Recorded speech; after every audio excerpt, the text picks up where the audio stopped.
श्री शिव महापुराण रुद्र संहिता युद्धखंड अथ चतुर्दशोध्याय। क्षार समुद्र में प्रक्षिप्त भगवान शंकर की नेत्राग्नि से समुद्र के पुत्र के रूप में जलंधर का प्राकट्य, कालनेमी की पुत्री वृंदा के साथ उसका विवाह। व्यासवाच: सनत कुमार सर्वज्ञ ब्रह्मपुत्र नमोस्तुते। श्रुतये मद्भुता मेद्य तथा शंभुर्महात्मनः क्षिप्ते स्वतेजसी ब्रह्मन् भालनेत्र समुद्भवे लवणाम्भसी किं ताता भवत्तस्रवदाशु तत्। व्यास जी बोले, हे सनत कुमार, हे सर्वज्ञ, हे ब्रह्मपुत्र, आपको नमस्कार है। मैंने आज महात्मा शंकर की यह अद्भुत कथा सुनी। हे ब्रह्मन, शिव जी के द्वारा भाल नेत्र से उत्पन्न हुए अपने तेज को क्षार समुद्र में फेंक दिए जाने पर क्या हुआ? हे तात, उसे शीघ्र कहिए। सनत कुमार वाच: शृणुतात महाप्राज्ञ शिवलीलां महाद्भुतं यच्छ्रुत्वा श्रद्धया भक्तो योगिनां गतिमाप्नुयात्। अथो शिवस्य तत्तेजो भालनेत्र समुद्भवं क्षिप्तं च लवणाम्भोद्यौ सद्यो क्षिप्तं च लवणाम्भोधौ सद्यो बालत्वमापहौ। सनत कुमार बोले, हे तात, हे महाप्राज्ञ, अब आप शिव की परम अद्भुत लीला को सुनिए, जिसे श्रद्धा से सुनकर भक्त योगियों की गति प्राप्त करते हैं। शिव जी के तीसरे नेत्र से उत्पन्न वह तेज जो खारे समुद्र में फेंक दिया गया था, शीघ्र ही बालक रूप हो गया। तत्र वै सिंधु गंगायाः सागरस्य च संगमे रुरोधोच्चैः सवै बालः सर्वलोक भयंकरः। सभी लोगों को भय देने वाला वह बालक वहां गंगा सागर के संगम पर स्थित हो बड़े ऊंचे स्वर में रोने लगा। रुदतस्तस्य शब्देन प्राकम्पद्धरणी मुहुः स्वर्गस्य सत्यलोकश्च तत्स्वनाद बधिरीकृतः। बालस्य रोदनेनैव सर्वे लोकाश्च तत्रसुः सर्वतो लोकपालाश्च वह बलीकृतमानसाः। उस रोते हुए बालक के शब्द से पृथ्वी बारंबार कंपित हो उठी और स्वर्ग तथा सत्यलोक उसके स्वर से बहरे हो गए। उस बालक के रुदन से सभी लोग भयभीत हो उठे और समस्त लोकपाल व्याकुल चित्त हो गए। किं बहुक्तेन विप्रेन्द्र चचाल सचराचरं भुवनं निखिलं तात रोदनात् तच्छिवोर्विभो। हे विप्रेन्द्र, हे तात, हे विभो, अधिक कहने से क्या प्रयोजन? उस शिशु के रुदन से चराचर सहित संपूर्ण जगत चलायमान हो उठा। अथ ते व्याकुलाः सर्वे देवाः समुनयो द्रुतं पितामहं लोकगुरुं ब्रह्माणं शरणं ययुः। तत्र गत्वा च ते देवा मुनयश्च सवासवाः प्रणम्य च सुसंस्तुत्य प्रोचुस्तं परमेष्ठिनम्। उसके बाद मुनियों के सहित व्याकुल समस्त देवता लोकगुरु पितामह ब्रह्मा की शरण में गए।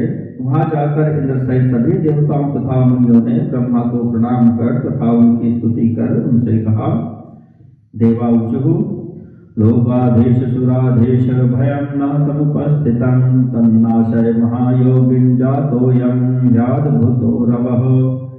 देवता बोले, हे लोकाधीश, हे सुराधीश, हम लोगों के समक्ष भय उपस्थित हो गया है। हे महायोगिन, उसका विनाश कीजिए, यह अद्भुत ध्वनि उत्पन्न हुई है। सनत कुमार वाच: इत्याकर्णवचस्तेषां ब्रह्मा लोक पितामहः गन्तुमैच्छत् ततस्तत्र किमेतदिति विस्मितः। सनत कुमार बोले, तब उनका यह वचन सुनकर लोक पितामह ब्रह्मा जी आश्चर्यचकित हो उठे कि यह क्या है, और वहां जाने की इच्छा करने लगे। ततो ब्रह्मा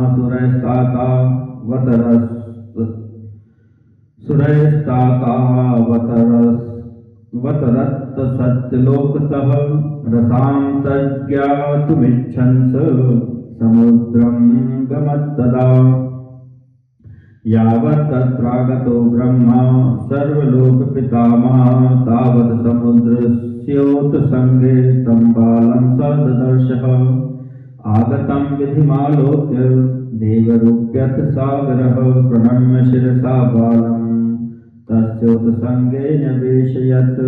ततो ब्रह्मा ब्रवीत वाक्यं सागरं विस्मयान्वितः जलराशे द्रुतं ब्रूहि कस्यायं शिशुरद्भुतः। हे तात, तब ब्रह्मा जी देवताओं के साथ सत्यलोक से पृथ्वी पर उतरे और उसका पता लगाते हुए समुद्र के किनारे गए। सभी लोगों के पितामह ब्रह्मा ज्यों ही वहां आए त्यों ही उन्होंने समुद्र की गोद में उस बालक को देखा। ब्रह्मा को आया हुआ देखकर देव रूप धारण कर सागर ने सिर झुकाकर उन्हें प्रणाम करके विस्मय में पड़े हुए ब्रह्मा उस बालक को उनकी गोद में डाल दिया। तदनंतर विस्मय में पड़े हुए ब्रह्मा जी ने समुद्र से यह वचन कहा, हे जलराशि, शीघ्र बताओ कि यह अद्भुत बालक किसका पुत्र है। सनत कुमार वाच, ब्रह्मणो वाक्यमाकर्ण्य मुदितः सागरस्तदा प्रत्युवाच प्रशेषं स नत्वा स्तुत्वा कृतांजलिः।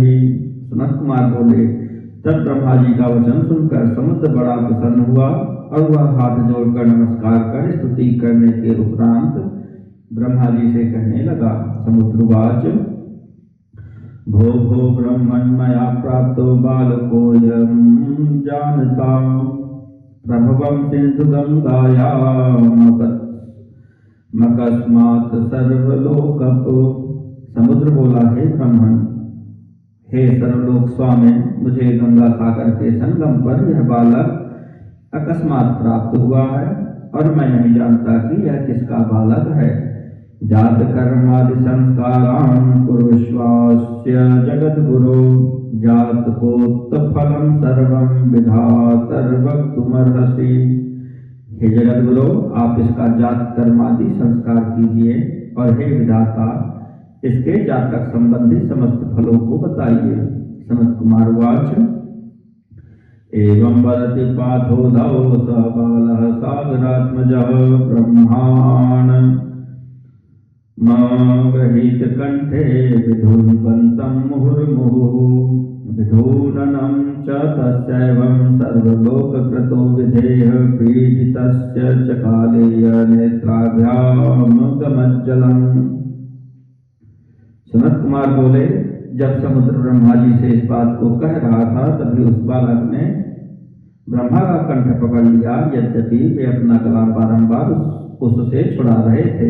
हे व्यास जी, ब्रह्मा जी गला छुड़ाने का बहुत प्रयत्न कर रहे थे, किंतु उस बालक ने इतने जोर से उनका कंठ दबाया कि पीड़ित ब्रह्मा के नेत्रों से जल टपकने लगा। कराभ्यामभिजातस्य ततसुतस्य महोजसः कथंचिन्मुक्तकंठस्तु ब्रह्मा प्रोवाच सागरम। तब ब्रह्मा जी ने किसी प्रकार उस महातेजस्वी समुद्र पुत्र के दोनों हाथों से अपना गला छुड़ाया और वे आदर पूर्वक समुद्र से कहने लगे। ब्रह्मोवाच, शृणु सागर वक्ष्यामि तवास्य तनयस्य हि जातकोक्त फलं सर्वं समाधानरतः खलु। ब्रह्मा जी बोले, हे सागर, सुनो, मैं तुम्हारे इस पुत्र का समस्त जातकोक्त फल विचार कर कहता हूँ। नेत्राभ्यां विद्रतं यस्मादनेनैव जलमं तस्मात् जलं धरेतीह ख्यातो नाम्ना भवत्वसौ।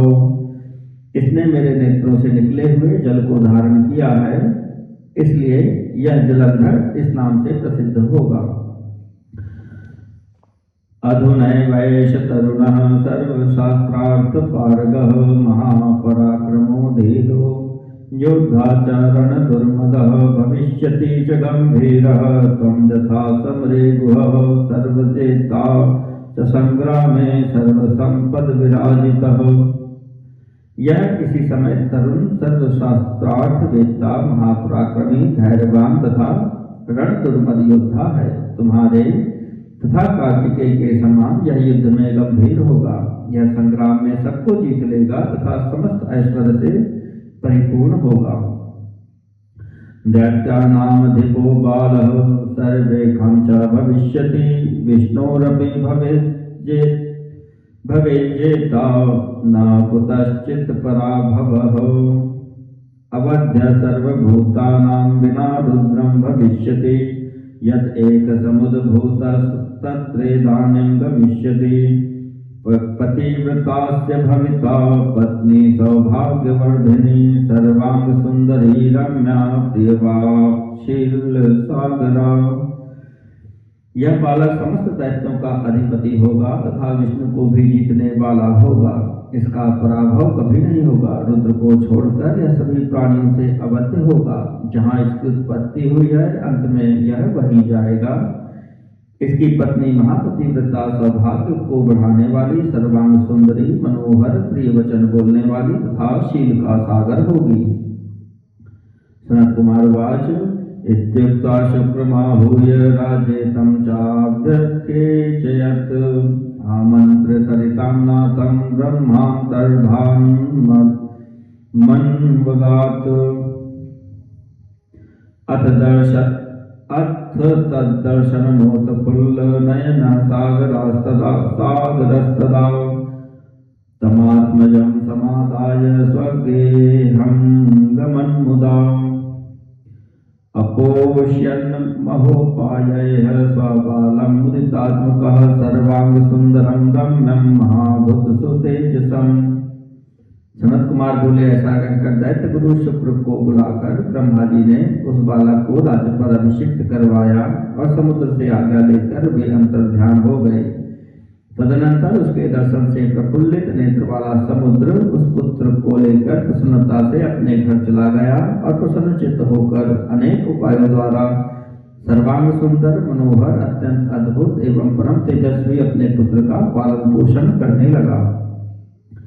अथाम्बुदे समाहूय कालनेमिं महासुरं दन्ताभिधां सुतां तस्य तद्भार्यार्थं याचत कालनेम्यसुरो वीरो सुराणां प्रबलः सुधैः साधु मेने बुधोर्याच्यां स्वकर्म निपुणो मुने जलंधराय वीराय सागर प्रभवाय च ददौ ब्रह्म विधानेन स्वसुतां प्राणवल्लभाम्। उसके बाद सागर ने महान असुर कालनेमी को बुलाकर उसकी वृंदा नामक पुत्री को उसकी भार्या के निमित्त मांगा। हे मुने, वीर असुरों में श्रेष्ठ बुद्धिमान तथा अपने कार्य साधन में कुशल असुर कालनेमी समुद्र की याचना स्वीकार कर ली। कालनेमी ने समुद्र की याचना स्वीकार कर ली और ब्रह्म विवाह की विधि से समुद्र पुत्र वीर जलंधर को अपनी प्राण प्रिया पुत्री प्रदान कर दी। तदोत्सवो महानासीद विवाहे च तयोस्तदा सुखं प्रापुर्नदा नद्यो सुराश्चैवाखिला मुने समुद्रोति सुखं प्रापु सुतं दृष्ट्वा हि सस्त्रियम् दानं ददौ द्विजातिभ्योऽप्यन्येभ्यश्च यथाविधि। ये देवैर्निर्जिताः पूर्वं दैत्याः पातालसंस्थिताः ते हि भूमण्डलं याता निर्भयाः समुपाश्रिताः। उस समय उन दोनों के विवाह में महान उत्सव हुआ। हे मुने, समस्त नदियों एवं असुरों को सुख प्राप्त हुआ। स्त्री सहित पुत्र को देखकर समुद्र को भी अत्यधिक सुख की प्राप्ति हुई और उसने ब्राह्मणों तथा अन्य लोगों को यथाविधि दान दिया। तब पाताल में रहने वाले दैत्य जो देवताओं के द्वारा पहले जीत लिए गए थे वे पृथ्वी पर चले गए और निडर होकर उसके आश्रय में रहने लगे। ते कालनेमि प्रमुखास्ततोऽसुराः तस्मै सुतां सिन्धुसुताय दत्त्वा बभूवरत्यन्तमुदान्विता हि तमाश्रिता देव विनिर्जयाय। उस समय कालनेमी आदि वे असुर उस समुद्र पुत्र को कन्या देकर परम प्रसन्न हुए और देवताओं को जीतने के लिए उसके आश्रित हो गए। सचापि वीरो बुधि बालकोऽसौ जलंधराख्यो सुरवीर वीरः संप्राप्त भार्यामति सुंदरीं वशी चकार साम्राज्यं ही कवि प्रभावात्। असुर वीरों में मुख्य वीर तथा समुद्र पुत्र जितेंद्रिय जलंधर अति सुंदरी भार्या को प्राप्त कर शुक्राचार्य के प्रभाव से राज्य करने लगा। इति श्री शिव महापुराणे द्वितीयायां युद्ध संहितायां पंचमे युद्ध खंडे जलंधर वधोपाख्याने जलंधरोत्पत्ति विवाह वर्णनम नाम चतुर्दशोऽध्यायः।